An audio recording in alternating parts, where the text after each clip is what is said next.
세월호 참사 12주기입니다. 하늘의 별이 되신 304명의 희생자를 가슴 깊이 애도합니다. 진실과 정의를 위해 분투하고 계신 유가족과 생존자 여러분께도 위로와 격려의 인사를 드립니다. 한강 작가는 소설 소년이 온다에서 당신이 죽은 뒤 장례를 치르지 못해 내 삶이 장례식이 되었다고 썼습니다. 진실과 책임을 온전히 규명하지 못한 참사의 고통은 살아남은 우리 모두에게 이어지고 있습니다.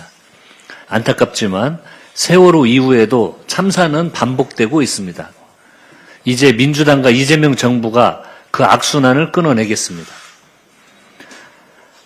안전을 국민의 기본권으로 규정하고 독립적 재난조사기구를 만드는 생명안전기본법을 최대한 신속하게 처리하겠습니다. 정부는 대통령 소속 국민생명안전위원회를 신설하기로 했습니다. 당정이 함께 국민 생명을 최우선으로 하는 진짜 대한민국을 만들겠습니다. 희생이 헛되지 않도록 민주당이 끝까지 함께하겠습니다. 여야가 중동 위기 극복을 위해 초당적으로 협력을 시작합니다. 잠시 후 11시에 양당 원내대표단과 정책위 의장이 참석하는 중동 상황 대응과 극복을 위한 긴급 점검회의를 엽니다. 여야가 함께 현황 보고를 받고 대응 방안을 마련하는 자리입니다. 강훈식 대통령 특사는 최근 중동 4개국 방문을 통해 3개월 이상 쓸 수 있는 원유 2억 7,300만 배럴과 나프타 210만 톤을 추가 확보했습니다. 정부는 전쟁 추경 26조 원 중 10조 원을 상반기에 신속 집행하고 고유가 피해 지원금도 27일부터 지급합니다. 중동 전쟁에도 불구하고 기업들의 4월 초 수출액은 역대 최대치인 252억 달러를 기록했습니다. IMF는 세계 경제 성장률 전망치를 낮추면서도 대한민국은 1.9%로 유지했습니다. 거센 폭풍우 속에서 기업과 국민께서 버텨준 덕분입니다. 이제 정치가 제 역할을 다할 차례입니다. 중동 위기 앞에 너나 없고 여야가 따로 없습니다. 민주당은 정부, 국민, 그리고 야당과 함께 중동 위기를 반드시 돌파하겠습니다. 영상 하나 들어주십시오.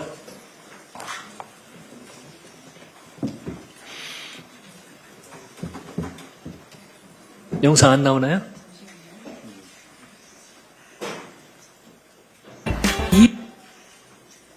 이 본인하고 친구가 직접 이 지사에게 돈을 전달했다. 어떻게 전달했느냐? 이 지사와 이준석 코마트리 대표가 찻집에서 이야기를 나누고 있을 때 이 지사 차에 실어줬다. 가방은 은시의 그 화장품 가방이라까지 진술하고 있어요. 제시하겠습니다. 자, 화면에 보십시오. 요금은 상의를 좀 했어야지 되는 것 같습니다. 비교해 보십시오. 뭐가 차이가 있습니까? 똑같은 사진 아닙니까? 똑같네요. 2018년 11월 달에 시장 아니셨잖아요. 진짜 아니었습니다. 아무 권한이 없을 때입니다. 페이스북에 내가 돈 좀 벌었다. 사채업하고 렌트카해서 내가 돈 이렇게 벌었다고 자랑한 의미에서 올린 사진이죠.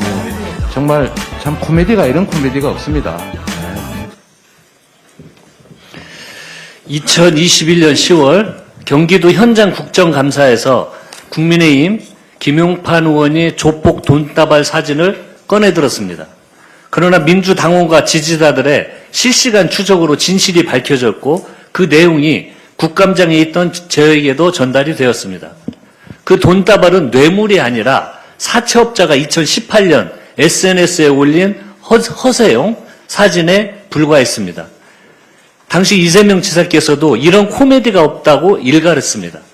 대법원은 이재명 조폭 연루 20억 수수서를 결국 선거를 오염시킨 명백한 허위사실로 확정했습니다.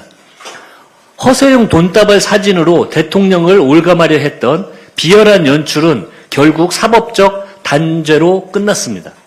그 허위사실이 0.73% 차이의 대선 한복판에 유포되었다는 사실, 이를 받아 정치 공세의 재료로 삼은 세력이 있었다는 사실은 여전합니다. 허위 폭로를 인용하고 확산시킨 국민의힘은 국민에게 한마디 해명도 없이 침묵하고 있습니다. 책임 있는 정당의 태도가 아닙니다. 타인의 티끌에도 엄격하고 자신들의 대들보 같은 거짓말에는 눈 감는 국민의힘의 내로남불을 국민은 기억할 것입니다. 더불어민주당은 가짜뉴스가 민주주의를 파괴하는 무기가 되지 않도록 제도적 방어 체계를 확실히 구축하겠습니다.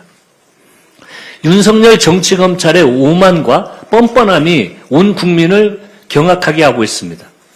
14일 청문회장에 나온 박상용 검사는 증인서를 또다시 거부하고 국회가 요구한 소명서마저 내지 않았습니다.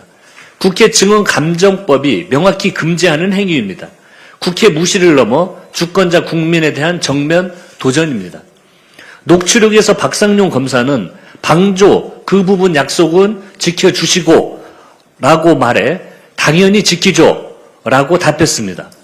반복적 감형 제한, 겁박, 지인에 대한 별건 수사 위협까지 이재명 죽이기를 위해 국가 권력을 총동원한 정치검찰의 폭력 범죄입니다. 또 검찰은 금융감독원이 증거를 확보한 수천억 원대 주가 조작 사건은 어떻게 하고 있습니까? 국정조사에서 드러난 쌍방울주의 위증, 증거, 녹취록의 진실을 특검을 통해서 반드시 완전히 규명하겠습니다. 쌍방울만이 아닙니다.